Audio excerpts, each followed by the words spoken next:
네, 기분 좋은 상승이 나오고 있는 주 후반부, 특히 금요일 시장 지나고 있습니다. 허반석의 모멘텀 투자 시작합니다. 주식명가 MTNW 허반석 어드바이저님 옆에 나와 계십니다. 위원님 어서 오세요. 안녕하세요. 네, 위원님, 저희가 또 다음 주 시장 전망도 이번 시간을 통해서 좀 점검을 해봐야 될 텐데, 사실 위원님께서 지난주부터 해오시던 이야기가 우리가 매도를 서두를 필요는 없다라는 이야기를 해주셨는데, 정말 거짓말처럼 주 후반부 들어서 상승이 나오고 있어요. 자, 그렇다면 앞으로의 추가 세부 전략은 어떻게 짜가야 될까 궁금해지는데, 또 다음 주에 FOMC가 있는 만큼 더욱더 중요할 것 같아요. FOMC를 딱 끝으로 질문을 주셨으니까요. FOMC 먼저 얘기를 해보자면 지난 CPI 발표 이전에 제가 이런 언급을 드렸습니다. CPI 발표를 통해서 무엇이 변화될 것인가? 9월 FOMC는 금리 동결의 가능성이 이번 CPI에 따라서 크게 좌지우지되지 않을 것입니다. 라는 이야기를 드렸고, 그러면서 비유를 드린 게 이번 CPI와 FOMC 회의는 미니 테스트, 쪽지 시험 정도일 것입니다. 라고 언급을 드렸고요. 그리고 9월 이후 FOMC 회의는 11월 1일입니다. 그러면 그때까지 10월 중순경에 동일하게 CPI, PPI 지표를 확인하게 될 것입니다. 이때부터가 메인 테스트, 본고사가 될 것이기 때문에 가장 이번 주 CPI가 이번 달에 변동성의 피크일 것입니다. 라는 이야기 방송에서도 공개 방송을 통해서도 안내를 드렸습니다. 이렇게 CPI와 FOMC 회의는 이번은 미니 테스트이기 때문에 이게 변동성이 가장 큰 지점은 CPI로 좀 지나갔을 것이다 라고 보시면 좋을 것 같고요. 차트 흐름 잠깐 보시면요. 장기, 중기, 단기로 한번 구분해서 말씀을 드리도록 하겠습니다. 먼저 장기입니다.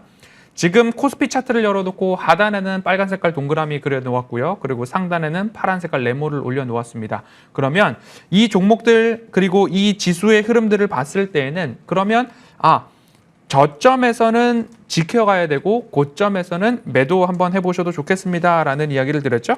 그렇게 보신다면 이 정도 함께 보시면 나쁘지 않을 것 같고요. 그러면 장기적으로는 우리가 강세장은 지속되고 있습니다. 라고 이해해 보시면 좋을 것 같습니다. 그럼 중기적으로는 무엇을 주의해야 하느냐? 월 말 정도 되면 추석 연휴 있습니다. 추석 연휴에 대해서 외국인들의 입장에서 생각을 해본다면 개인들의 매물 출회가 나오겠지라는 느낌이니까요. 그 부분만 주의를 해보시면 좋을 것 같고요. 단기적으로는 이렇게 말씀드렸습니다. 저점에서는 매도를 서두르지 말고 지켜주셔야 합니다라는 이야기 드렸고요. 그리고 단기 60일선을 찍었을 때에는 가져갈 종목과 현금화할 종목에 대한 구분을 하셔야 됩니다. 일부 현금화를 하자라는 이야기죠. 그리고 다시 저점 구간대에 왔을 때는 오히려 매수와 다시 여기서는 매도할 필요가 없는 구간입니다. 그중에서도 강조드리고 방점을 찍었던 섹터는 반도체였다라는 점 감안해 보시면 좋겠습니다. 네, 반도체 특히 이번 주 모멘텀 투자 내내 허 위원님께서 강조를 해주셨던 섹터이기도 합니다. 저희가 섹터 그리고 업종별 대응 전략은 어떻게 가져가야 될지 그 부분도 좀 점검을 해봐야 될 텐데, 위원님께서 이야기해 주셨던 부분이 삼성전자의 교체 선수는 SK 하이닉스가 아니다라는 이야기 해주셨고, 또 2차 전지는 변동성에 유의를 해야 될 시점이다라는 이야기 해주셨는데, 지금 사실 2차 전지 쪽 섹터 보고 계셨던 분들은 조금 불안하실 것 같거든요. 어떻게 대응 전략 짜갈까요? 네, 지속적으로 예전에 삼성전자와 에코프로 그룹주들이 거의 데칼코마니처럼 이렇게 벽을 이루고서 삼성전자가 빠질 때 분봉상으로 에코프로가 올라가는 모습들 속에서 이거는 추세적인 상승이 아니라 공매도 손실을 축소하기 위한 쇼커버링에 불과할 것입니다. 라는 이야기를 드렸고요. 삼성전자가 68,000원 돌파하면 그래도 시장이 재밌어질 것입니다. 라는 이야기를 드렸고, 삼성전자의 교체 선수는 SK 하이닉스가 아니라 오히려 많이 올랐던 2차 전지 양극재나 소재 부분에서의 주의가 조금 더 필요할 것입니다. 2차 전지에서 반도체로의 수급 전환이 나올 수도 있기 때문입니다. 라는 이야기를 드렸고요. 삼성전자가 7만 원 기술적 지지선을 잘 지켜주고 있는 가운데 이제는 장비단, 소재 부품단으로의 반도체로의 수급 분산이 조금 더 나타나고 있기 때문에 그 부분 조금 유심해서 보시고 잘 지켜보시자라는 안내를 드리고요. 오늘 핵심적으로 제가 말씀드리고 싶은 부분은 노란톡 오픈 채팅방에서도 말씀을 드렸지만 책장을 이제 좀 이름표를 좀 바꿔야 될 때가 왔습니다. 한쪽에는 섹터를 반도체라고 붙여보시고요. 한쪽에는 펀더멘털 실적이라고 딱 이름을 붙여본다면 여러분들이 갖고 계시는 종목을 책으로 비유를 해보고 있습니다. 이 책을 어디다 꽂을까? 반도체네, SK 하이닉스, 아비코전자, KNJ 등등 이렇게 붙여볼 수 있을 것 같고요. 또 한쪽 책을 딱 놓고서 JYP, 좋아. 연말까지 실적 좋아질 것 같다라는 기대감들, 저가의 매수, HPO, 오리온 등등 이렇게 넣어볼 수 있지 않을까 했는데 또 다른 책을 딱 집었는데 반도체도 아니고 실적에 대한 기대감도 아닌데 지금 내가 수익 중이네 라고 한다면 이런 종목들에 대해서는 일부 수익 실현과 현금 비중 확대를 통해서 다시 반도체와 실적 관련된 종목 쪽으로 포트폴리오를 주목해보는 전략을 추석 이전에 완료해 놓으신다면 마음 편한 추석 연휴와 그리고 연말까지의 수익률 극대화에 대한 도전을 해볼 수 있지 않을까. 그래서 반도체와 실적이라는 두 개의 축을 강하게 여러분들께 강조드리고 싶습니다. 네, 이번 달에 추석 연휴가 있어서 좋기는 한데요. 또 투자를 이어가는 마음은 한켠에서는 추석 연휴 앞서서 좀 변동성이 있지 않을까, 전후로 변동성이 있지 않을까 좀 불안한 부분이 있습니다. 그런 분들 위해서 대응 전략까지 점검을 해주셨고요. 자, 이어서 추천주 두 종목 AS도 받아보겠습니다. 먼저 월요일 날 추천을 해주셨던 KNJ 3% 넘는 슈팅이 나와줬고요. 최근에 상승과 하락 반복하는 패턴 보이고 있는데 지금 자리는 기술적으로 어떻게 대응해야 될까요? 네, 조정이 나올 때마다 담아야 된다라고 말씀을 드리고 싶고요. 캐파 증설에 대한 부분들도 있고 KNJ는 미국과 중국의 반도체 갈등 사이에서 갈등의 피해가 없을 종목이다라는 안내드렸습니다. 장기 추세선이나 단기에 상승한 단기 추세선이나 지금 하단 구간에서는 지지가 나오고 있더라라고 보시면 좋을 것 같고요. 2만 원에서 2만 1,000원 언저리 사이에서는 기필코 아래 꼬리와 반등이 지속되고 있는 모습들 거의 2주 이상 반복되고 있는 상황입니다. 그렇다라고 한다면 지금 빨간 색깔 동그라미가 쳐져 있는 구간에서는 매집의 관점으로 보시기에 충분한 종목 중 하나다라고 보시면 좋을 것 같고요. 목표가 27,000원 말씀을 드렸으니까요. 파란 색깔 네모가 있는 27,000원까지는 홀딩하기에 부족함이 없는 종목이다. AS 드리도록 하겠습니다. 네, 첫 번째 AS 종목 KNJ 이야기 나눠봤습니다. 그렇다면 두 번째 AS 종목도 이야기 좀 해봐야 될 것 같아요. 계속해서 DDR5 관련주 아비코전자 이야기입니다. 위원님의 사랑을 듬뿍 받고 있는 종목이기도 한데 자 9월 8일 그리고 앞서서 8월 9일 두 차례 추천을 해주신 이후에 5%대, 8%대 수익 기록을 하고 있습니다.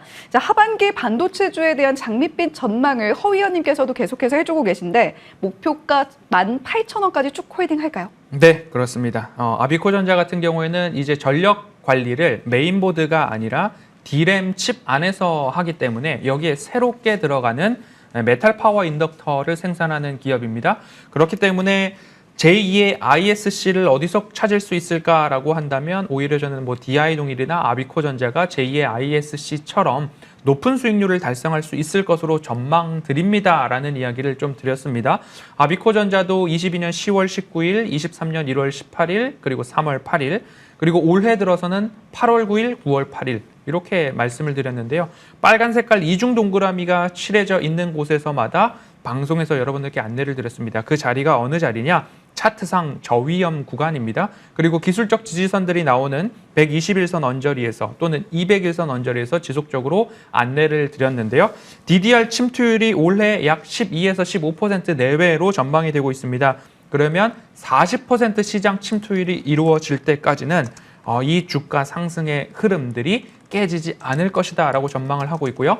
증평 추가 증설에 대한 부분들 이제 가동을 시작을 했습니다. 그러면 미리 물량이 많아질 것을 대비해서 증설을 완성해 놓았는데 증설을 진행할 때 공급을 받고 싶은 발주처의 이야기가 없었더라면 증설을 이렇게 결정하지 않았을 것입니다.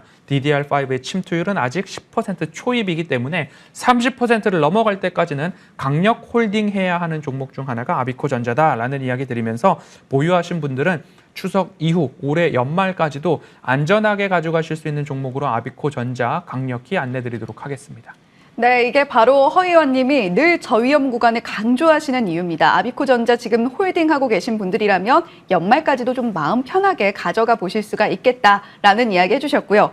자, 허반석의 모멘텀 투자 오늘은 어떤 종목 가지고 오셨을지 궁금해집니다. 바로 화면으로 만나보죠.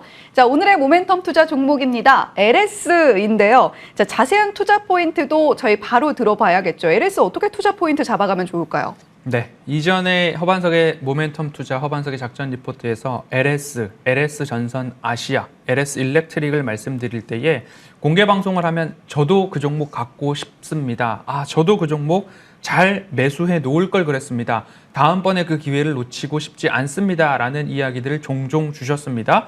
자, 이제 다시 LS를 매수할 때가 오지 않았나 싶습니다. 자, LS 차트의 흐름을 보시면요. 추세 저점에서 줄곧 안내를 드려왔습니다. 그러면서 추세가 나올 때 수익 실현의 관점, 다시 저점에서 매수의 관점, 23년 3월 15일, 23년 9월 15일 오늘 이렇게 말씀을 드리고요. 그 이전에 60일선 언저리에서 지지가 나왔던 구간에서 VIP 가족분들과의 트레이딩 기회들이 있었다라는 안내 드릴 수 있겠습니다. 그러면 지금 잘 올랐다가 다시 쉬어가는데요. 쉬어가는 국면이 지금 현재 60일선 120일 언저리. 자, 120일 언저리에서 이제 반등을 막 시작한 그 상황이거든요.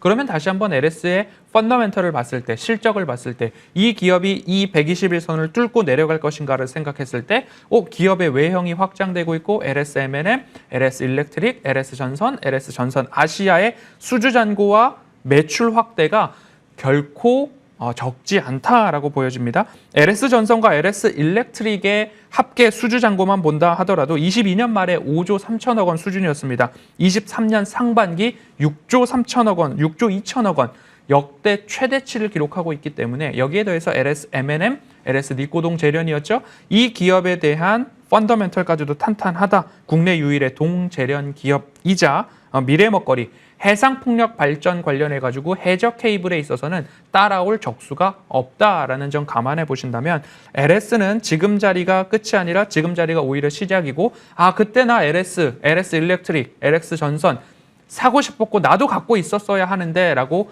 후회하셨던 분들은 오히려 LS를 지금 자리에서 매수해 놓으시는 게 어떨까? 98,500원과 가장 가까울 때 매수와 매집의 관점으로 보시면 좋을 것 같고요. 목표가는 1차적으로 11만 5천 원 짧게 먼저 제시해드리고 추가적으로 시세와 수급이 붙을 때마다 목표가 상향에 대한 도전 이어가 보도록 하고요. 손절가는 짧게 9만 3천 원 정도 말씀드리도록 하겠습니다. 네, 약 한 달 전이었나요? LS 그룹주들이 급등이 나왔던 적이 있습니다. 이때 나도 탔어야 되는데 라고 아쉬워하셨던 분들 상당히 많으실 텐데 그런 분들을 위해서 저희 모멘텀 투자가 있는 겁니다. 허 의원님께서 이렇게 마음 편한 구간에서 다시 알려주시니까요. LS 놓쳐서 아쉬웠던 분들은 오늘 제시해 주신 가격 전략 참고하시면서 추가적으로 한번 고려해 보셔도 좋을 것 같습니다. 자, 그렇다면 허 의원님, 특히나 다음 주 그리고 앞으로의 시장 전략을 점검하는 데 있어서 위원님의 공개 방송이 굉장히 중요할 것 같아요. 공개 방송에서 시황을 정확하게 말씀을 드리고 있습니다. 매도할 자리가 아니다. 지켜보시자, 힘을 내시자, 저가 매수를 하시자, 지금 자리에서는 현금화할 종목에 대한 대응이 조금 필요한 것 같다. SK하이닉스와 삼성전자는 굳건히 가져가자라는 말씀을 드렸는데요. 다음 주 월요일 정오에 모멘텀 투자 방송 직후입니다. 반도체에 대한 이야기 확실하게 짚어드리도록 하겠습니다. 추석 연휴 이후에 걱정 없이 연말까지 수익을 극대화할 수 있는 반도체를 담아 놓아야 된다. 반도체와 실적이라는 책장을 만들어 놨으니까요. 거기에 안에 들어갈 종목들에 대한 이야기들 강조해서 종목들까지도 말씀을 드릴 테니까요. 월요일 정오 공개 방송에서 다 같이 모여서 반도체 종목 찾기 하도록 하겠습니다. 네, 종목뿐만이 아니라 시황까지 꼼꼼하게 챙겨가고 싶으시다면 다음 주 월요일 저희 이슈앤뷰 시청하시고 허반석 위원님의 공개방송까지 함께 시청하시면 좋겠습니다. 자, 오늘 모멘텀 투자 주식명가 MTNW 허반석 위원과 함께 했고요. 이슈앤뷰는 여기서 인사드리겠습니다. 시청해주신 여러분 고맙습니다.